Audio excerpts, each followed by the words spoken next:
Good afternoon, everyone, and welcome to another Thoughts at 3 live online assembly. My name is Matt, for those of you who don't know me, and I am part of the schools team at Southampton City Mission. We're an independent Christian charity, and we serve the church in Southampton as the church serves the city. We run projects like the Basics Banks and Workplace Chaplaincy and also schools ministry. And normally I'd be in school and all of our team leaders and volunteers would be in schools all across the region doing RE days, which we call Question of Faith days. They would be doing assemblies, they'd be doing transition support and prayer spaces. But we can't do that still because of the current situation. So instead, we have been broadcasting these live online assemblies for the past 12-ish weeks or something like that, and producing the online learning packs, which lots of the schools across the region are using. And today's assembly is going to be much similar to all of the ones we have done so far. We're continuing the current series that we're looking at on people of God. I'm going to be starting you off with a story this afternoon. I'm going to be inviting a guest later to help us answer some questions. And as usual, if you haven't already liked our Facebook page, then please do that. If you haven't yet subscribed to our YouTube channel, please do that. And if you want to follow us on Instagram, you can do that too. Just hit us up in all of the normal ways. And also, please say hello if you would like us to give you a shout out. Tell us your first names, what schools you know us from, so that we can say hello. And also, please add your comments into the your questions, into the comment section of the video so that we can answer your questions later on. Now, the questions today need to be about Moses or people of God, as that's the current series, but people of God and Moses specifically today, who we're talking about. Now, in the series so far, we've heard about Peter, we've heard about Paul, we've heard about Abraham, and yesterday Ellie told us about David. And we're continuing with this next person of God, this next leader of Israel, who actually was born to an Israelite mum, but grew up in the palace in Egypt. That's a whole nother story, which I'm not getting into today. But he grew up in the palace and knew riches and comfort and so on. But then he saw his people, the Israelites, were treated like slaves by the Egyptians. And God asked Moses, when he was a little bit older, to tell Pharaoh to let the people of Israel go. And again, that's a whole nother story, which we're not covering today. And eventually, Pharaoh, even after many things happened, because he didn't want to let the people go, because they were helping to build his pyramids and so on and so forth, eventually he came to the point where he said, okay, you can go. And so Moses led the people of Israel out of Egypt. But then Pharaoh changed his mind and chased after them. And there was a whole big sea thing where the sea parted. Another story we haven't got time to do today. But then Moses led the people of God into the desert towards the promised land, where God was telling them he was going to bring them to a new life of contentment and peace. And we kind of pick up the story when the Israelites are in the desert. And today the story I'm telling you is from the Jesus Storybook Bible. It's one of our favorite ones that we use in school, written by Sally Lloyd-Jones. And the story today is called 10 Ways to Be Perfect. Here is the first picture. Now, as usual, on these assemblies and when we go into schools, we would like you to join in at home by doing some actions and maybe some noises and words. So here are your instructions for this afternoon. When I say hungry, I want you to sort of rub your bellies and rub your tummy and pretend you're hungry. Grumble, grumble. Maybe your tummy's rumbling. If you're thirsty, I want you to pretend like your throat, your mouth is really parched. Really need some drink. When I say too hot, I want you to mop your brow. Pretend that you're so hot. You don't need to pretend actually today, because it is so hot here in Southampton. And when I say it stinks, I need to wave your hand in front of your nose. It stinks. And then when I say weren't happy, I want you to grumble and moan. Just pretend you've been locked up at home for 12 weeks and it's really starting to get to you. Keep that in your head and you'll have some good incentive to moan, I think. And then there's a bit that they say in the story. They say, what is it? So if you can say in your best kind of curious, I have no idea what's going on voice, what is it? That'd be great.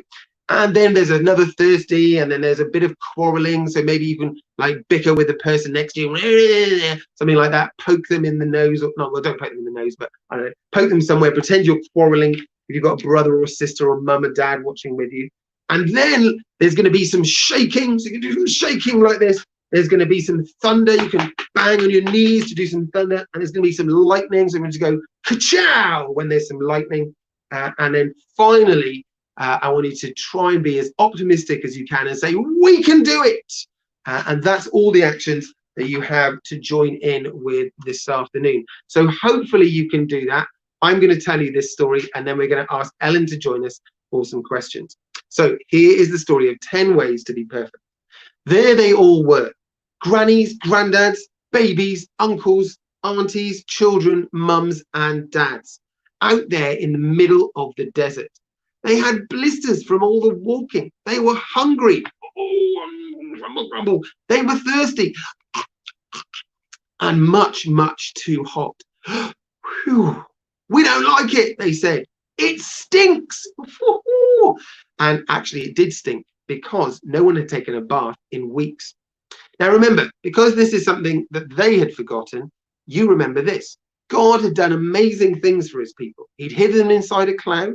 He'd moved the sea. He'd set them free. But God's people still weren't happy. Do some grumbling. They didn't care about being free. Wasn't it better when we were slaves, they said? At least then we had lots of nice food to eat. God doesn't want us to be happy, they said. It was the same lie that Adam and Eve had heard all those years before. God has brought us out here to die. He doesn't love us. Meh, meh, meh. They didn't know God very well, did they? You see, every day of their journey, God kept on showing his people how much he loved them, how well he would look after them if they trusted him and obeyed him. When they were hungry, God made the sky rain with food, bread coming down from heaven. What is it? They asked each other. Ask the person next to you, what is it?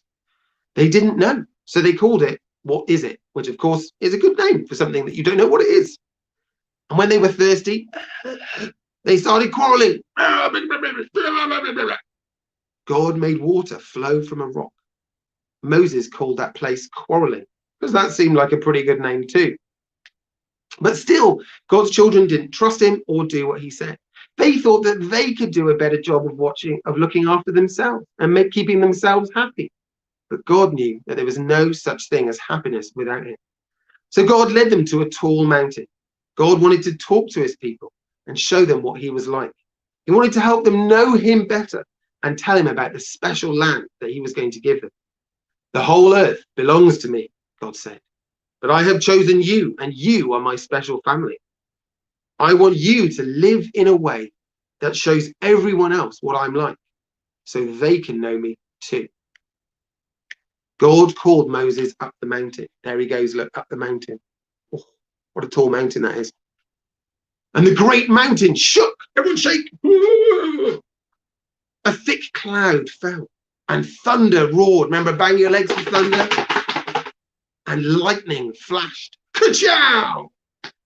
God gave Moses 10 rules called commandments. I want you to love me more than anything else in all the world. And know that I love you too, God said. That is the most important thing of all. And then God gave them other rules, like don't make yourselves pretend gods. Don't kill people. Don't steal. Don't lie. Keep a day holy for me. Honor your mother and father. Keep your promises. Tell the truth. And all sorts of other rules.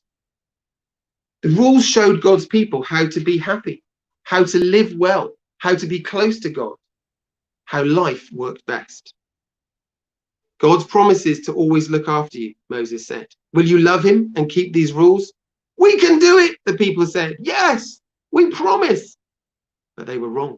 They could never do it. No matter how hard they tried, they could never keep God's rules all the time. And God knew they couldn't do it either. He wanted them to know it too. Only one person could keep all the rules. And many years later, God would send him to stand in their place and be perfect for them. Because the rules couldn't save them. Only God could save them. So that's the end of our story today about Moses, who led the people of God, out of slavery in Egypt into the desert and was given these 10 big rules by God on stone tablets, which may have looked a little bit like this, although they wouldn't have been written in English, of course. Still, the people messed up and got it wrong. But we have got some questions about Moses, which we are going to ask Ellen, who is going to join us now. So hopefully we can add her in and she will join us for some questions. Hello, Ellen. Hi there, Matt. How are you doing, Ellen? I'm really well, thank you. You know, plodding along, getting on with working from home, but I'm good. Fantastic. It's great to have you with us this afternoon, Ellen. You've been there in the green room eating all those purple Smarties, drinking the lovely squash that we have there. We've got some questions for you now about Moses. But before I ask you those, please could you tell us a little bit about yourself, who you are and what you do? Okie doke. Well, my name's Ellen, and for a job, I work for Thornhill Baptist Church. I'm the children and families worker there.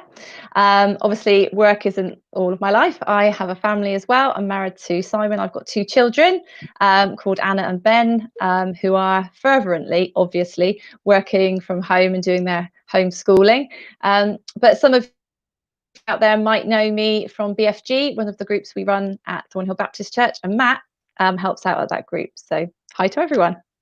Yes, hello to everyone at BFG. It's been ages since we've seen you, but hopefully we'll be able to see some of you soon. Now, you mentioned that you have some people who might know you. Actually, there's a couple of people who are already saying hello to you, Ellen. So Ruth is saying that her and Epps are here, and Epps wanted to say, hey, Auntie Ellen. Oh, that's so kind. Hi, Eppie. Hi, the rest of the Palmers. Cool. So we have some questions for you today. The first question about Moses, or themed on Moses, Ellen, is this: are you a rule keeper or a rule breaker? We heard about all those rules God gave the people there in the story, but which are you? Do you keep the rules? Do you break the rules? How do you feel about rules, Ellen?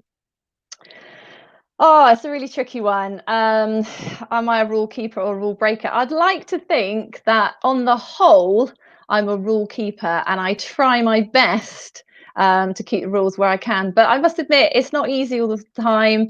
And, you know, sometimes the rules are easily broken, aren't they? And, you know, I try my best, but sometimes, you know, sometimes rules are there to be broken, perhaps. Maybe I shouldn't say that, but... Well, at least you're honest anyway. So you're keeping that rule, which is don't tell lies, which is very good, Ellen. Well done. And I think if we're all honest, actually, we would all say, yeah, we can't. And as we heard in the story, we can't always keep all of the rules all of the time. Christians, we believe that only one person did that, and his name was Jesus. You're not Jesus, are you, Ellen? Last time I looked, no. Very good. All right, great. So that's an easy first question. Here comes your second one. Your second question is, has God ever asked you to do something that you didn't want to do? Well, this is quite an interesting one, actually, because as I just said, I work for Thornhill Baptist Church, and I haven't worked there for very long. I only started working there last September. Before that, I worked in a junior school, and I absolutely loved working with the children there. God spoke to me very strongly and said to me, I want you to stop working for a school, Ellen, and I want you to go and work for a church. And initially I thought, oh my goodness, I can't believe you're asking me to do this. I felt quite fearful and quite scared, actually. But it became really apparent that it was the right thing to do. So I applied for the job and amazingly got an interview, which I didn't think I would get because I didn't think I was qualified to work for a church, having never done that before. You know, with God's help, I got through the interview process, and thank goodness I did, because absolutely I am in the right place now, and that's become apparent since September as I've got used to what it's like working for a church and getting to know people and meeting all of the children that I get to work with. And what's lovely about it is that I really enjoyed working in the school because I got to work with lots of children, and I still get to work with lots of different children in all the different clubs. And actually, as you know, Matt, I've come in and helped you guys with a couple of assemblies in school. So I still get to go into school, which is fantastic, but I get to tell people about Jesus. So, you know, it's the best of both worlds, but it wasn't something I thought was going to happen, and it did, and God knew best. So thank goodness. Brilliant. That's a fantastic answer, Ellen. Thank you so much. So if you have got a question for Ellen, I can see that we do have one that has come in from someone who goes to BFG.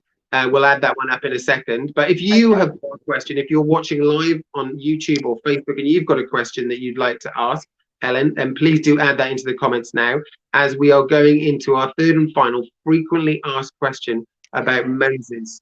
So the last question to ask you before the live ones, Ellen, is this. What does it mean to you to know God? We heard in the story there all about God wanting people to know him, but what does that look like? What does that feel like for you? I think for me, it's got a lot to do with feeling safe and secure, and always having that person that you can rely on and that's never going to let you down.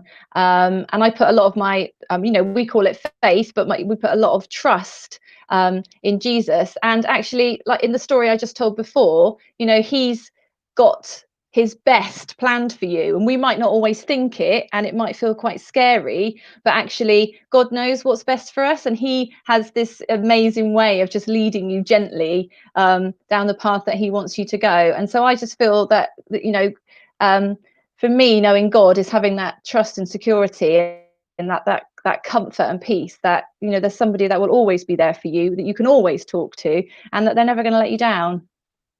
That's another great answer. Thank you so much, Ellen. You're doing fantastically well. Don't tell Ellen that I'm going to say this, all the viewers who are watching now, but Ellen was super nervous before we started. She's like, oh, I'm so scared. But you're doing great, Ellen. You're doing fantastic. You're doing wonderfully.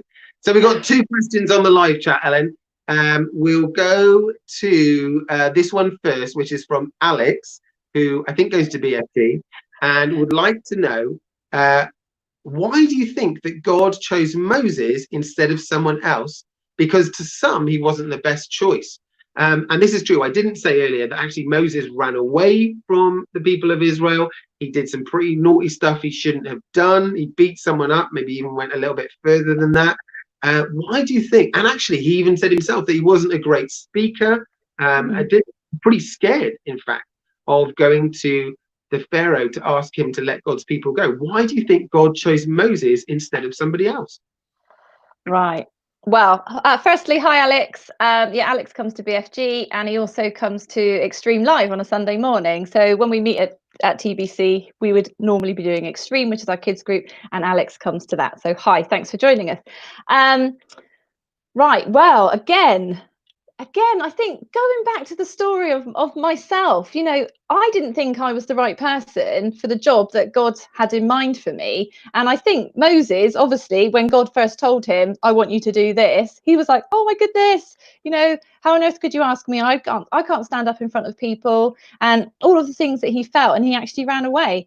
But God knew what was best. And actually, when Moses put his trust in God, he was then able to do the job that God wanted him to do. And I think often, in the stories of the Bible, and I'm sure with the people that you've been looking at recently, they all have worries and concerns initially when God asks them to do stuff. But with God, we can do many things. And obviously Moses did amazing things with God's help. So again, God knows best. He can see what's going to happen, whereas we can't at that time. So he knew that Moses was the man for the job.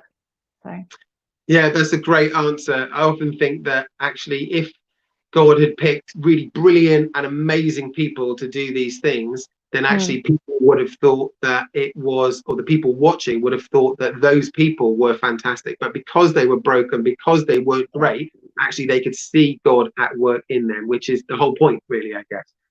Yeah. Great, fantastic. Hope that answers your question, Alex. We've got one final one here from Lucy. And actually, Ellen, just to let you know, we got a little guest there in the studio. That was Benjamin.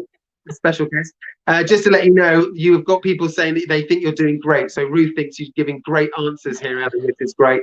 But our final question, it looks like, for this afternoon is, if God asks us to do something, but then we don't do it, have we missed the chance of seeing his plan come to our lives? So if we get asked to do something and we say no, have we missed it?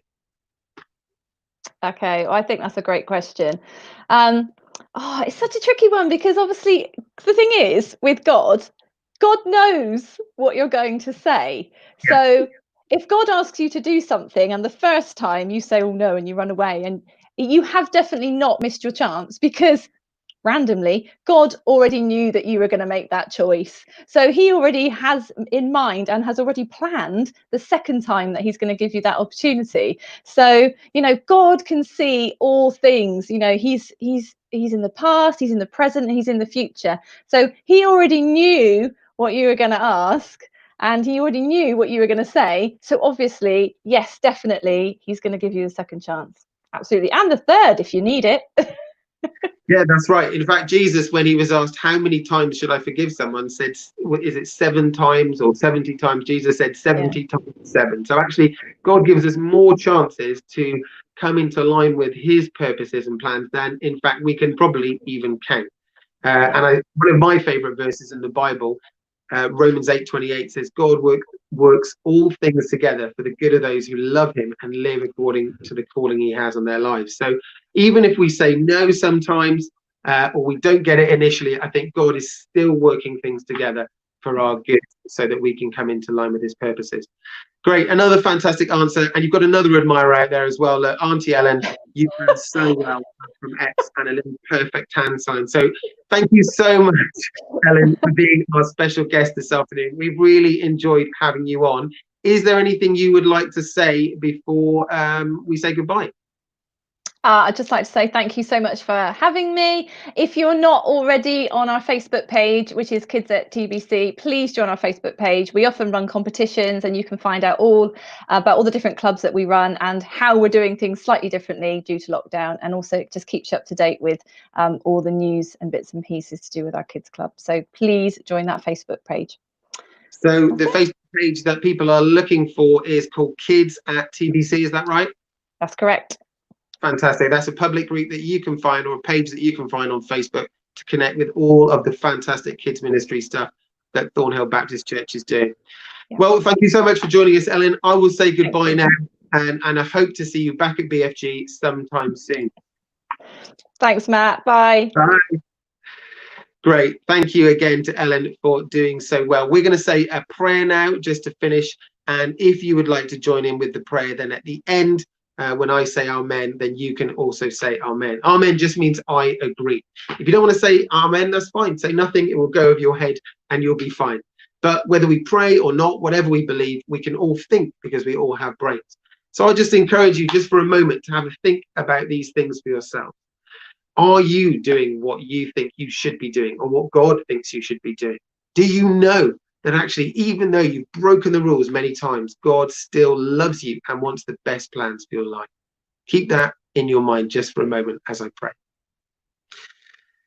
Dear God, thank you for people like Moses, who show us that you can use anyone to accomplish your plans and purposes, no matter where they've come from or what life they have lived. Help us to understand that knowing you doesn't mean we need to try and be perfect and keep your rules all the time, but rather to trust in the one who did keep all your rules perfectly and died to show us how much you love us. May we discover that love for ourselves and love you back with everything that we are, so that we can live in a way that shows others what you're like, so that they can know you too. If you would like to agree, you can say amen. Now, I just want to say hello to a couple of other people who are watching. I think we've got Fiona, who we know from the kids team at the Keswick convention watching. So just want to say hello to you, Fiona. And also Emma Simmons, who Lucy and I went to the marriage of a little while before lockdown. Hello to Emma. Hope you are doing well. And everyone else who is watching either live or who watches on catch up, hello to you too. If you've got any questions about anything we've talked about today, please do add them into the comments, or you can email them to us at schools@southamptoncitymission.co.uk, and we will do our best to answer those questions. For now, it just leaves me to say that tomorrow Ellie will be back with another Thoughts at 3 in this series of People of God. She will be chatting to us all about Jonah tomorrow on Thursday the 18th of June, 3 p.m. as always. And actually this is a really special one, because this Next assembly, tomorrow's assembly, is all about Jonah, and it was specially requested from the RE lead at Swanmore C of E Primary School. And in fact, we built this whole series of people of God, all around this request for this assembly about Jonah. So I hope that the kids at Swanmore are going to be tuning in tomorrow. Hope you will be too. But until then, take care, stay safe, and God bless. We'll see you tomorrow. Bye-bye.